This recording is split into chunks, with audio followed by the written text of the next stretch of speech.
अरे जी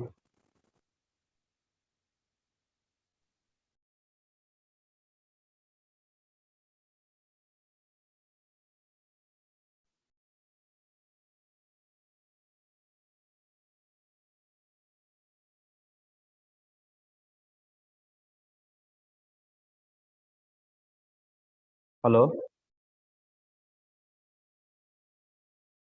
Abhijit Kumar, am I audible? Yes yes sir yes sir हाँ तो बहुत नेटवर्क का इशू है, सेम प्रॉब्लम। ओके, सो देखो, तो हाँ, तो कोई बता सकता है कि स्विच गियर क्या है? तुम तो पावर सिस्टम में पढ़ चुके होंगे।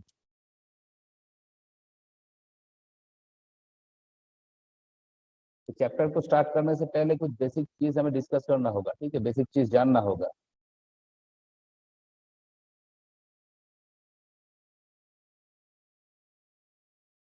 तो स्विच गियर क्या है, कोई बता सकता है क्या? Kundan?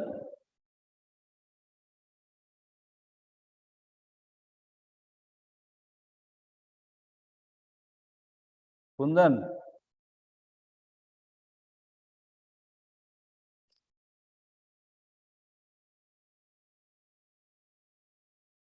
Abhijeet? Yes sir what is switch sir gear? Switch gear sir एक सर प्रोटेक्टिव कंपोनेंट है सर, जो स्विचिंग के काम में आता है सर। मतलब कि सर्किट को ऑन ऑफ करने का है, मतलब सिर्फ सिर्फ प्रोटेक्टिंग, सिर्फ पूरा प्रोटेक्टिंग इलेक्ट्रिकल पर्पस? सिस्टम का जितना protecting and controlling sir.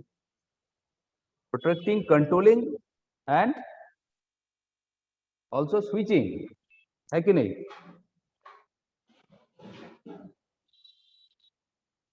Switching purpose में भी तो यूज होगा।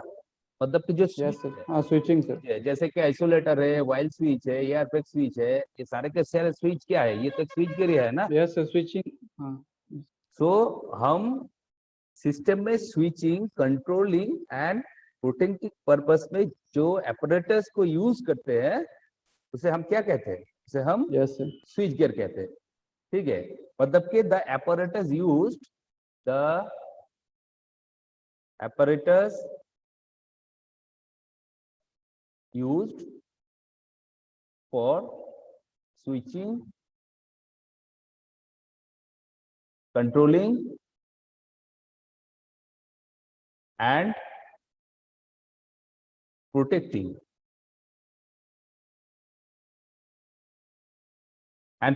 electrical circuit and equipment. उसमें Google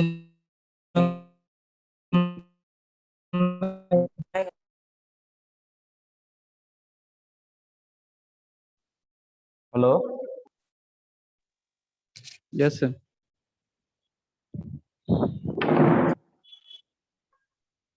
okay. So the apparatus used for switching, controlling and protecting the electric circuit and equipment is known as switch gear and equipment.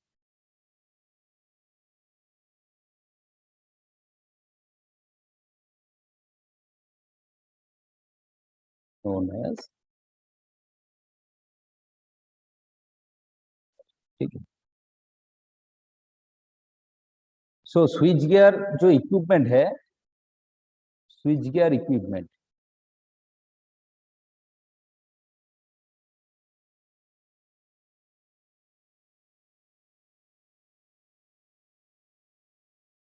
Switch gear equipment क्या क्या है? जैसे कि switches, sir relay हो जाएगा, हाँ relay भी आएगा। Circuit breaker. स्विच, तो ये जो स्विचेस है कौन सा है बताओ तो। जैसे कि मैंने अभी बताया, सर एयर, वो single pole air, air break, उसके बाद ऑयल, आइसोलेटर एंड ऑयल, ठीक है? ये तीनों के तीनों स्विचेस है। अच्छा, और क्या है, जैसे कि फ्यूज है कि नहीं। तो फ्यूज भी एक स्विच गियर है, प्रोटेक्शन पर्पस यूज होता है। इसे हम कहाँ कनेक्ट करते हैं, फ्यूज को सीरीज में कनेक्ट करते हैं, है कि नहीं। तो यस फ्यूज बेसिकली ये लो वोल्टेज पे हम फ्यूज को यूज करते हैं, हाई वोल्टेज में हम क्या यूज करते हैं,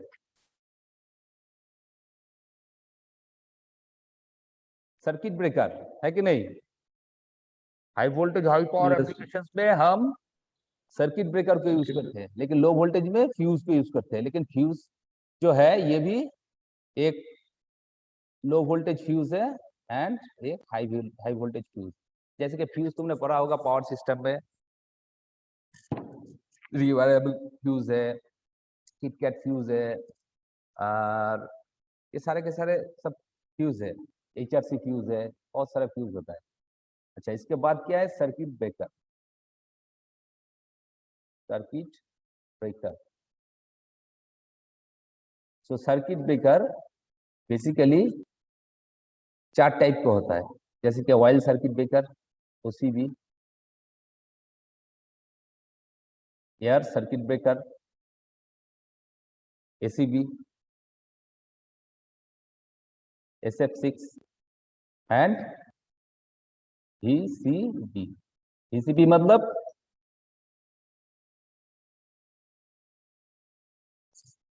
VCB क्या है, vacuum air circuit circuit breaker. Air circuit yes yes, vacuum circuit breaker. So basically ये 4 टाइप का सर्किट ब्रेकर होता है। और सर्किट ब्रेकर को हम कहाँ पर कनेक्ट करते हैं, high voltage high power applications में हम सर्किट ब्रेकर को कनेक्ट करते हैं। सर्किट ब्रेकर फ्यूज का फंक्शन सेम ही है, ठीक है।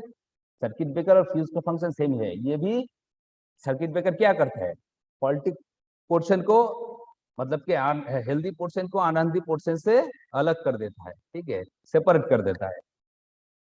तो सर्किट ब्रेकर और फ्यूज के बीच का एक डिफरेंस है, जैसे कि जानते हो कि सर्किट ब्रेकर को हम ऑटोमेटिकल और मैनुअल दोनों, तो ऑटोमेटिकली और मैनुअली, ठीक है, ऑपरेट होता है सर्किट ब्रेकर। और फ्यूज एक बार ऑपरेट होने के बाद इसे क्या करना पड़ता है, इसे रिप्लेस कर देना होता है, ठीक है। सो ये हो गया हमारा सर्किट ब्रेकर। और एक स्विच गियर है, जैसे कि क्या है, रिले, ठीक है। तो ये आगे जाके हम डिटेल में पढ़ेंगे, ठीक है, रिले भी पढ़ना होगा, सर्किट ब्रेकर भी पढ़ना होगा। सो रिले, रिले का फंक्शन क्या है बताओ तो।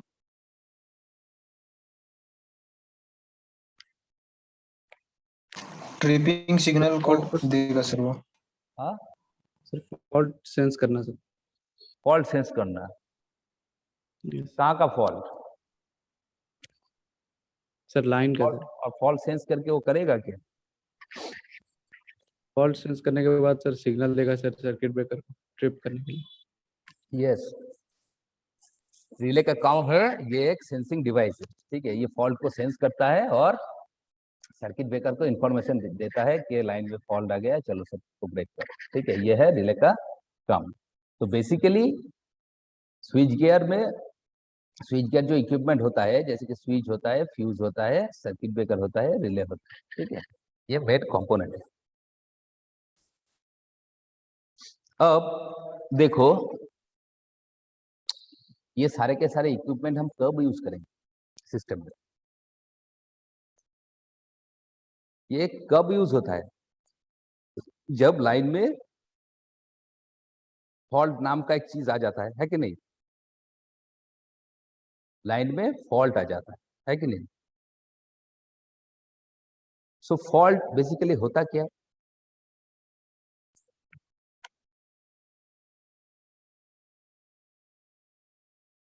फॉल्ट बेसिकली होता क्या है।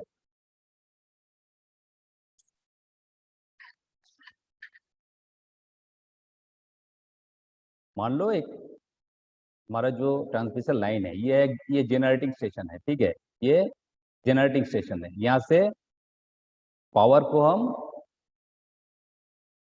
यहाँ पर ले आते हैं, लोड सेंटर पे ले आते हैं, ठीक है। बीच का लाइन क्या है, ट्रांसमिशन लाइन है कि नहीं। सो यहाँ पर मान लो एक फॉल्ट आ गया, यहाँ पर एक फॉल्ट आ गया। तो यहाँ पर एक फॉल्ट होगा तो सिस्टम में क्या चेंजेस आएगा, मतलब कि फॉल्ट है क्या।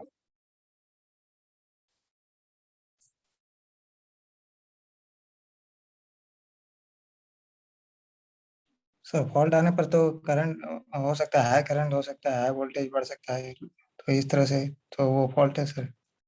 हाँ, करंट हाई हो सकता है, वोल्टेज हाई हो सकता है, और इम्पीडेंस चेंज नहीं होगा। Voltage 0 sir. बेसिकली वोल्टेज कहाँ 0 होगा,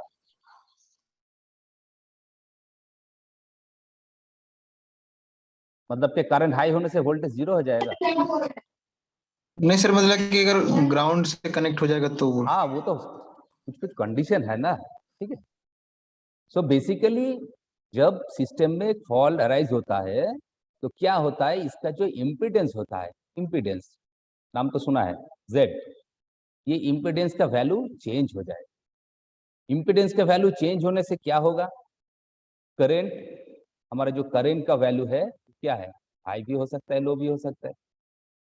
वोल्टेज का वैल्यू जो है वो क्या है, वो हाई हो सकता है, लो हो सकता है, मतलब इंक्रीज कर सकता है, डिक्रीज कर सकता है। और क्या है, हमारे जो पावर फैक्टर है, पावर फैक्टर, पावर फैक्टर क्या है, पावर फैक्टर क्या है। Sir cos phi sir. अरे क्या बच्चे की तरह आंसर दे रहे हो। पावर फैक्टर हमारा जो ये फेज करंट है, फेज वोल्टेज है, इनका बीच का जो एंगल है उसका कोसाइन। करंट के और बीच का वोल्टेज एंगल का कॉस। सेप करंट नहीं, phase current and phase voltage. Phase current phase volt के बीच का जो एंगल है, उस एंगल का कोसाइन को हम क्या कहते हैं, पावर फैक्टर कहते हैं, ठीक है। इसका इक्वेशन है शायद वो resistance upon impedance, right, R by Z होता है ना, cos phi. Yes sir. Cos yes phi क्या है, आर बाई जेड, इसका ये फॉर्मूला बनता है, ठीक है। सो यहाँ पर क्या है, पावर फैक्टर भी चेंज हो जाता है, मतलब कि पावर फैक्टर इंक्रीज भी कर सकते हैं, डिक्रीज भी कर सकते हैं। तो ये सारे के सारे चेंजेस आ जाएगा कब, जब कोई किसी भी एबनॉर्मल कंडीशन, एक ऐसा एबनॉर्मल कंडीशन है जिस कंडीशन में ये सारे के सारे जो हमारा करंट है, वोल्टेज है, पावर फैक्टर या इम्पीडेंस है, सारे के सारे जो है इसका वैल्यू चेंज हो जाए। सो उस कंडीशन को हम क्या बोलेंगे, फॉल्ट। मतलब कि हम इस समय बोल सकते हैं कि चलो सिस्टम में हमारा सिस्टम एबनॉर्मल हो गया है, मतलब यहाँ पर एक फॉल्ट आ गया है, ठीक है। सो फॉल्ट आने के वजह से क्या होगा, अगर इसको रोका नहीं गया तो क्या होगा कि हमारा जो लोड है, यहाँ पर ये करंट, मान लो कि यहाँ पर शॉर्ट सर्किट फॉल्ट हो गया। तो शॉर्ट सर्किट फॉल्ट होने की वजह से क्या होगा, हाई करंट फ्लो करेगा, है कि नहीं। मतलब कि शॉर्ट सर्किट हो जाने से इंपीडेंस तो लो हो जाएगा, इंपीडेंस लो होगा तो करंट भी इंक्रीज कर जाएगा, बहुत ज्यादा इंक्रीज कर जाएगा। सो ये करंट हमारा जो घर में जो सिस्टम लगा रहता है या फिर सब स्टेशन वगैरह में जो सिस्टम लगा होता है, वो सारे के सारे सिस्टम को डैमेज कर सकते हैं, ठीक है। सो इस फॉल्ट को हमें रोकने के लिए प्रोटेक्शन प्रोवाइड करना पड़ता है, ठीक है। सो प्रोटेक्शन क्या क्या प्रोटेक्शन है ये आगे जाके हम देखेंगे, पहले हमें फॉल्ट क्या है इसके बारे में डिटेल्स में जानना होगा। मतलब फॉल्ट का जो बेसिक कॉन्सेप्ट है वो हमें जानना होगा, ठीक है। सो नेक्स्ट क्लास में हम फॉल्ट को डिटेल में डिस्कस करेंगे, ठीक है। अभी आज टाइम खत्म होने वाला है, तो चलो आज क्लास 8 तक, नेक्स्ट क्लास में डिस्कस करेंगे डिटेल में, ठीक है।